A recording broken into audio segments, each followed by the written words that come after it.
Hello dear learners, welcome back to Abit Shiksha. Today's daily news capsule is brought to you by Abit Shiksha. So let us begin. आज के जो important articles है वो है 1 April's gross GST takings power past 2.1 lakh crore. So ये क्या है, हमारा एक न्यू रिकॉर्ड है कि हम लोगों ने लास्ट मंथ दैट इज अप्रैल के महीने में हम लोगों ने कितना जो है GST जो है वो कलेक्ट किया. It is 2.1 crore. Very very important. I think आपको इनडायरेक्ट टैक्स के बारे में जानना चाहिए.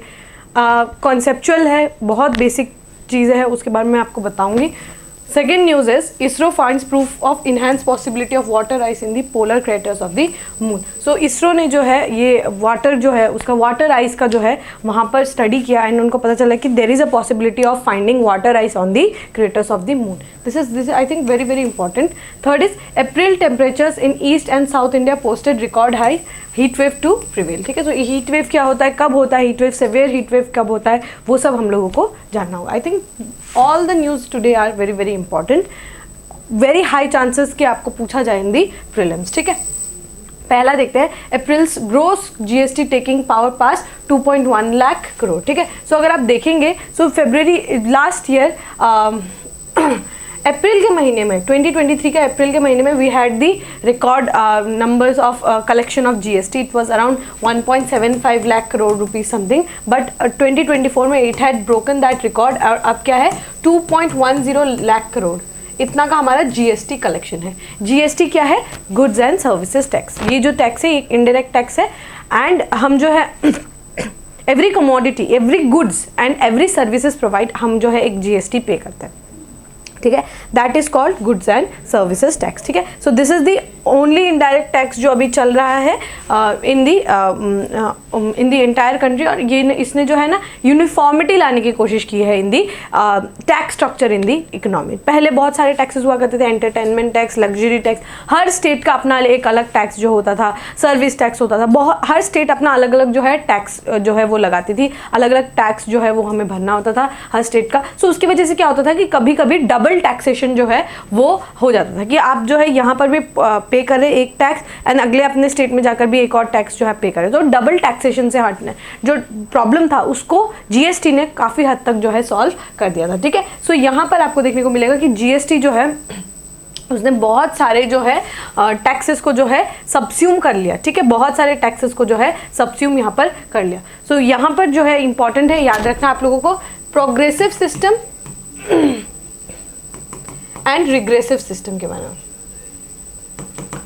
प्रोग्रेसिव टैक्सेशन सिस्टम क्या है, प्रोग्रेसिव टैक्सेशन सिस्टम से ये समझना चाहिए कि आपका ये जो टैक्स स्लैब है, ठीक है, ये जो टैक्स स्लैब है ये क्या है कि अगर आप एक सर्टेन अमाउंट जो है आप अगर अर्न कर रहे हैं, लेट्स से आप जो है मोर देन 8 लाख रुपीज़ अगर आप एक साल में कमा रहे हैं, then you will fall into different tax slab. अगर किसी का जो आमदनी है दैट इज एनुअल इनकम जो है, जिनका आमदनी is day to day earnings but पूरा overall earning of an year annual income अगर लेट्स से 2,50,000 से कम है, तो उनको हम कोई भी टैक्स स्लैब में नहीं लाएंगे. एग्रीकल्चरिस्ट है, अगर कोई फार्मर है, we won't include them in the tax slab. So उनको कोई भी पर्सनल टैक्स नहीं भरना पड़ेगा. So that is progressive taxation कि आप जितना कमा रहे उस हिसाब से आपको टैक्स स्लैब में रखा जा रहा है. GST and other indirect taxes are regressive in nature because आप कितना भी कमा रहे हो, अगर आपको एक साबुन खरीदना है, अगर आपको एक सोप खरीदना है, तो आपको भी उतना ही टैक्स पे करना होगा जितना एक रिच जो है वो पे करेंगे. सो सिमिलर टैक्स जो है आपको भरना पड़ेगा. इसीलिए क्या है हम बोलते हैं indirect taxes are majorly regressive in nature. On the other hand जो हमारे पर्सनल इनकम टैक्सेस वगैरह जो है these are progressive in nature because जितना आपका कमाई हो रहा है उस हिसाब से आप टैक्स जो है वो फिल कर रहे हैं. ठीक है, अपना टैक्स जो है उसको फाइल कर रहे हैं. ठीक है, सो यहाँ पर आपको जानना है इनडायरेक्ट टैक्सेस जो है बहुत सारे गुड्स सर्विसेज के ऊपर जो है डिपेंडेंट रहता है. It includes taxes on production, manufacturing and consumption. ये हर स्टेज पे GST जो है आपको फिल करना होगा. वाइल देयर में भी प्रोग्रेसिव एलिमेंट्स, मतलब कि कभी कभी जो है प्रोग्रेसिव एलिमेंट्स भी देखने को मिलता है बट ज़्यादातर रिच और पुअर में कोई डिफरेंस नहीं देखता ये टैक्स. अगर जैसे कभी कभी आपको जो आपके इनडायरेक्ट टैक्सेस उसमें थोड़ा सा चेंजेस देखने को मिलेगा. जैसे डिफरेंट टैक्स स्लैब्स है, लग्जरी गुड्स है, ये सब क्या है आपको देखने को मिलेगा कि उनमें ज़्यादा हायर रेट लगा दिया GST का. जैसे मे बी आप अगर कोई आपको पता होगा कि जो ऑनलाइन जो गेम्स होते हैं या फिर क्रिप्टो पे आपको 30% का टैक्स लगता है. ठीक है, ऑन दी अदर हैंड अगर आप पैकेज्ड फूड खरीदेंगे तो मे बी 5% का आपको लगेगा. जीएसटी। तो ये आपको थोड़ा डिफरेंसेस देखने को मिलेंगे, बट ये डिफरेंसेस सबके लिए सेम रहेगा। तो ज़्यादातर हम बोलते हैं कि ये जो टैक्स है अगर एक गरीब इंसान भी अगर वो पैकेज्ड फूड खरीदने जाएगा तो उसको भी 5% भरना होगा, एक अमीर इंसान भी अगर खरीदने जाएगा उसको भी 5% भरना पड़ेगा। सो जनरली अगर आप देखेंगे this is regressive in nature, ठीक है। सो ये क्या है, जो लोअर इनकम ग्रुप्स है उन सबको भी सिमिलर जो है यहाँ पर टैक्स जो है वो पे करना पड़ता है इन जीएसटी, ठीक है। सो जीएसटी का फॉर्मेशन कैसे हुआ, 101st कॉन्स्टिट्यूशनल अमेंडमेंट एक्ट के द्वारा जीएसटी को जो है लाया गया। ये जो पूरा पावर, ये जो जीएसटी है इसके द्वारा जीएसटी काउंसिल का फॉर्मेशन हुआ। जीएसटी काउंसिल 279A के तहत जो है फॉर्म यहाँ पर कर दिया गया। सारा डिसीजन जीएसटी को लेकर कि किसमें हमें जीएसटी लगाना है, किसमें हमें कितना % जीएसटी लगाना है, ये सब डिसीजन ये काउंसिल लेती है। सो अगर ये काउंसिल है मतलब इसका कुछ कॉम्पोजिशन होगा। कॉम्पोजिशन में जो यूनियन फाइनेंस मिनिस्टर है, साथ ही जितने स्टेट के नॉमिनेटेड है, स्टेट के नॉमिनेटेड मेंबर्स सबका जो है रिप्रेजेंटेशन होता है, ठीक है। ये कॉम्पोजिशन है।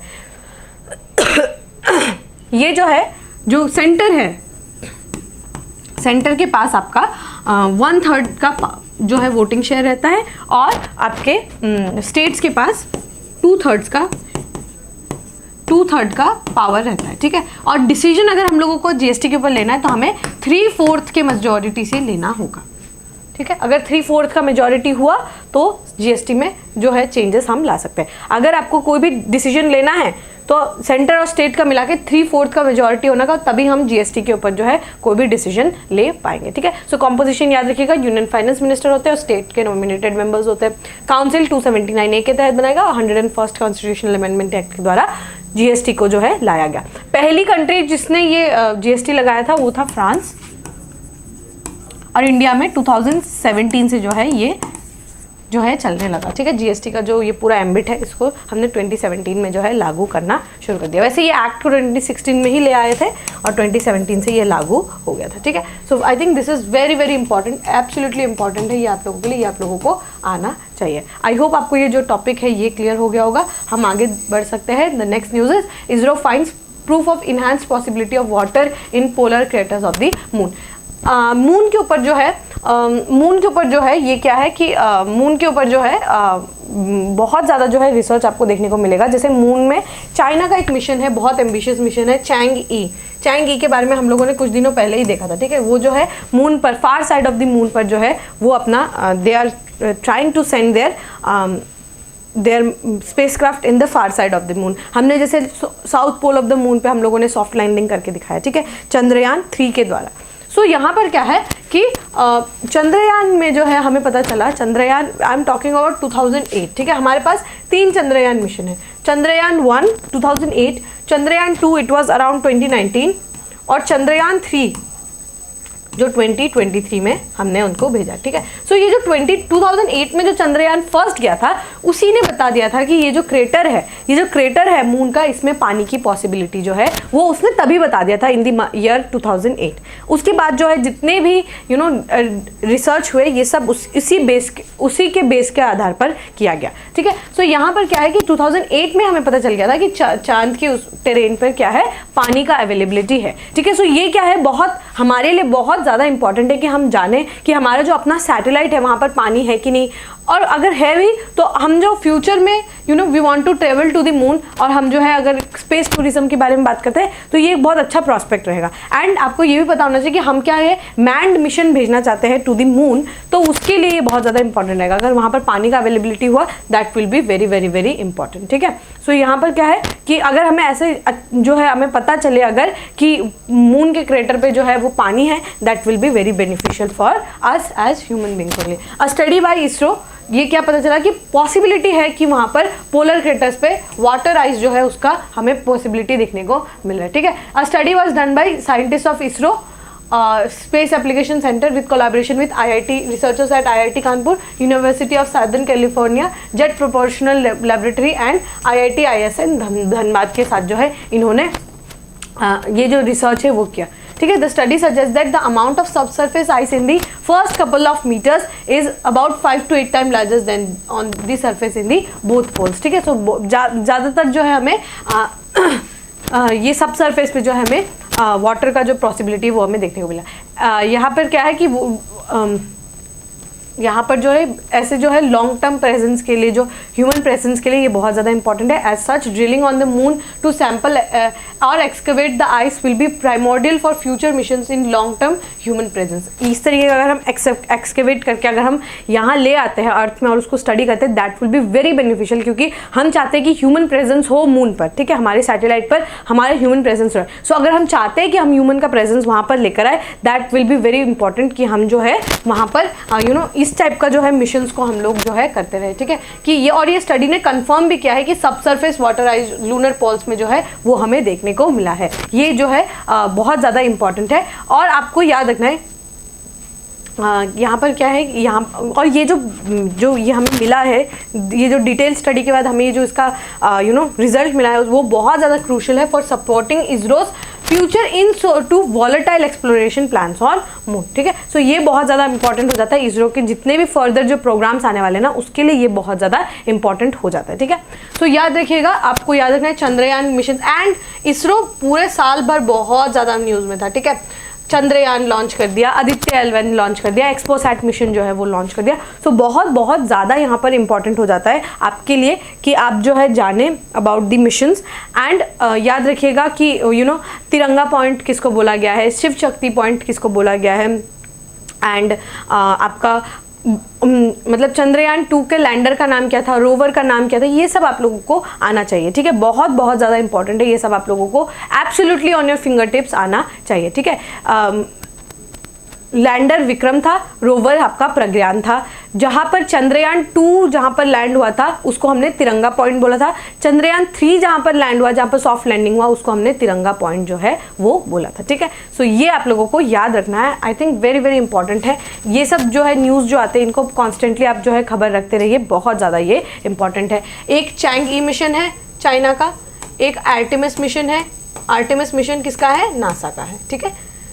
सो आई होप आपको ये टॉपिक जो है ये क्लियर हो गया होगा। We can move on to the last news. The last news is April temperature in the east and south India posted record high, heat waves to prevail, ठीक है। तो हीट वेव्स जो है again global climate change is very real, the issue is very real, और ये हमें face करेंगे अभी हम जो है आने वाले कुछ महीनों में, हमें और ज़्यादा देखने को मिलेगा, ठीक है। यहाँ पर एक सिचुएशन हमें देखने को मिल रहा है कि IMD ने क्या बोला, यहाँ पर जो है बे ऑफ बंगाल रीजन पर एंटी साइक्लोनिक मूवमेंट जो है वो यहाँ पर देखने को मिला। अब साइक्लोनिक और एंटी साइक्लोनिक में आपको क्या डिफरेंस पता चलता है।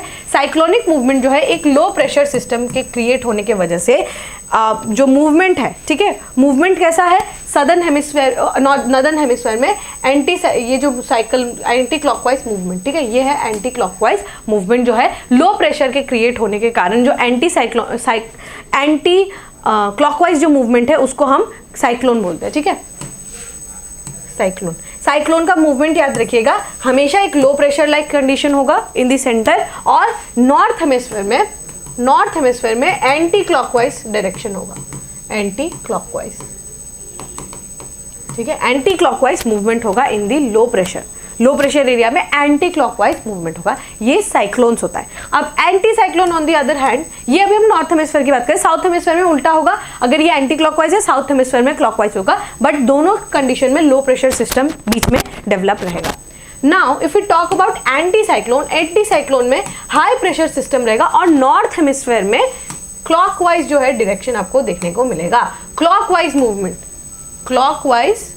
Movement where clockwise movement in north hemisphere, तो ये साउथ हेमिस्फेयर में जाकर पूरा उल्टा हो जाएगा। बस ये याद रखिएगा हाई प्रेशर जो सिस्टम है ये एक डेवलप होता है इन दी एंटी साइक्लोन्स, ठीक है। एंटी साइक्लोन्स में बीच में हाई प्रेशर रहता है। साइक्लोनिक में साइक्लोन्स दो टाइप के होते हैं, extra tropical cyclone and tropical cyclone, दोनों में बीच में लो प्रेशर सिस्टम रहता है। एंटी साइक्लोन में हाई प्रेशर का सिस्टम रहता है और यहाँ नॉर्थ हेमिस्फेयर में जो है क्लॉकवाइज जो है मूवमेंट आपको देखने को मिलेगा। तो ये एंटी साइक्लोन जो है यहाँ पर बे ऑफ बंगाल रीजन में बहुत ज़्यादा जो है आपको देखने को मिल रहा है, और यहाँ पर क्या है कि हीट वेव्स भी बहुत ज़्यादा, ड्राई स्पेल्स जो है आपको देखने को मिलेगा in the South India and in the eastern part of the country, जैसे ओडिशा हो गया, वेरी ड्राई, तमिलनाडु, आपका आंध्र प्रदेश, ये सब जो रीजन है they will face the Brunt of heat waves, ठीक है। बहुत ज़्यादा यहाँ पर आपको हीट वेव के मूवमेंट जो है देखने को मिलेगा, ठीक है। सो यहाँ पर क्या है कि जो रेनफॉल है उसमें भी हमें डिक्रीज देखने को मिल सकता है। सो ये यहाँ पर वो बात की है। हम समझते हैं हीट वेव क्या होता है। Heat wave is considered is maximum temperature of the station reaches at least 40 degree Celsius और more in plains and 30 degree Celsius in hilly regions, ठीक है। सो अगर टेम्परेचर जो है वो 40 डिग्री तक पहुंच जाता है इन प्लेन्स एंड 30 डिग्री तक पहुंच जाता है इन हिली रीजन्स, तो उसको हम बोलते हैं हीट वेव्स, ठीक है। मैक्सिमम टेम्परेचर जब 40 डिग्री तक पहुंच जाते हैं, ठीक है। अगर आप हीट वेव देखें तो departure from normal is 4.5 degree Celsius to 6.40 degree Celsius तक अगर बढ़ जाए टेम्परेचर तो उसको हम हीट वेव में कंसिडर करते हैं। सेवेयर हीट वेव्स अगर टेम्परेचर जो है ज़्यादा हो 6.40 से डिग्री सेल्सियस से अगर ज़्यादा हो उसको हम सेवेयर हीट वेव जो है वो बोलते हैं, ठीक है। सो हीट वेव क्या है, व्हेन एक्चुअल मैक्सिमम टेम्परेचर जो है 4.50 डिग्री सेल्सियस से ज़्यादा हो तो हम उसको हीट वेव में कंसिडर करते हैं, ठीक है। तो ये कॉन्जिक्यूटिवली अगर 2 दिनों तक ऐसा सिचुएशन रहा कि आपका जो है 40 डिग्री तक 2 दिनों तक रहा, या फिर जो नॉर्मल टेम्परेचर से अगर 4 डिग्री से लेकर 6 डिग्री के बीच में अगर टेम्परेचर रहा 2 दिन तक continuously, we will call it second day से हम बोलेंगे कि हीट वेव जो है वो चल रहा है, ठीक है। तो ये जो है आपको याद रखना है कि टेम्परेचर 2 दिन तक लगातार या तो 40 डिग्री सेल्सियस तक होना चाहिए या फिर 40 डिग्री पे 2 दिन तक होने से we will call it heat wave, या फिर अगर मैक्सिमम टेम्परेचर जो है मतलब टेम्परेचर इंक्रीज, ठीक है, ड्रास्टिकली इंक्रीज हो गया, कितना इंक्रीज हुआ 4 डिग्री से लेकर 6 डिग्री तक इंक्रीज अगर हो गया और कंटिन्यूसली 2 दिनों तक ऐसा रहा, we will call it heat wave, ठीक है। तो और सेवियर हीट वेव अगर 6 डिग्री से ज़्यादा रहा 2 दिनों तक continuously, we will call it severe heat, ठीक है। कोस्टल एरिया तक मैक्सिमम डिपार्चर जो है, मैक्सिमम जो कितना हो सकता है दैट इज़ 4 डिग्री और 4 डिग्री सेल्सियस तक रहे, ठीक है। सो ये आप लोगों को ये पता होना चाहिए। आई think this is very very important. Heat wave किसको हम बोलते हैं, कब हम कंसिडर करते हैं इट एज हीट वेव, ठीक है। सो आई होप आपको जो है ये टॉपिक जो है ये समझ आ गया होगा। With this, we have come to end of today's daily news discussion. If you have liked this discussion, don't forget to give a like and write down in the comment section. We will meet in the next discussion. Till then, take care and thank you.